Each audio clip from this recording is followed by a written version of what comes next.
Welcome to the only daily podcast focusing on compliance news of the day. Each morning, start your day with a cup of coffee and Tom Fox, the voice of compliance, to hear about 4 of the top compliance, corruption, or leadership stories you will need to start your day. The Daily Compliance News is a production of the Compliance Podcast Network. First, a word from our sponsor.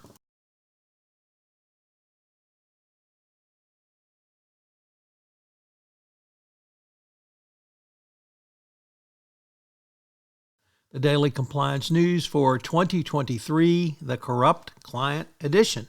And we begin with that story from Law 360 on the first day of the Commonwealth Edison trial, or Michael Madigan, the former Speaker of the House of Illinois.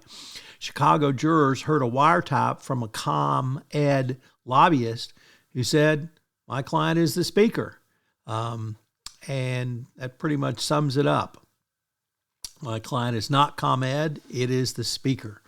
So once a lobbyist says that, it's pretty easy to figure out where the bribe money is going. Next up, as we previously reported, JP Morgan is going after former executive Jes Staley on his relationship with Jeffrey Epstein. Well, now it's reported he's going to be deposed next week. JP Morgan has accused him of intentional and outrageous conduct in concealing information about Epstein going forward. And given Staley's dodgy reputation from his time heading Barclays Bank, not surprising.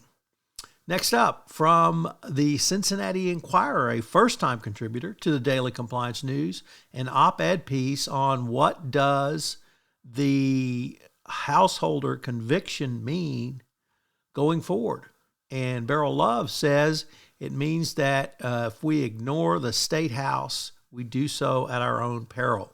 Now, this happened in Ohio, but obviously that really is a message that every state and citizens of all 50 states of the U.S. is or should listen to. So people should pay as much attention to the state house as they do to their federal and local governments. Playing out next door, of course, is now the Madigan trial in Illinois.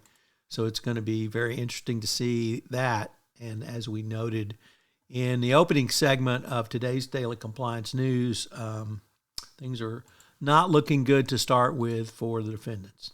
And our final story comes to us from Balkan Insights, also a first-time contributor to the Daily Compliance News, which reports that the Department of Treasury's Office of Foreign Asset Control, or OFAC, has extended sanctions on individuals from Bosnia and Herzegovina on Wednesday, slapping sanctions on the former intelligence chief and 2 others. He is accused of abusing state-owned communications telecom companies thanks to his position, and he used his position to not only obtain bribes, but engage in corruption going forward. So the U.S. sanctions former Bosnian Intelligence Chief going forward. I hope you have a great weekend, and we'll be back with you on Monday. The Daily Compliance News is a production of the Compliance Podcast Network and a proud member of C-Suite Radio. Thanks so much for listening. I hope you'll join me again tomorrow.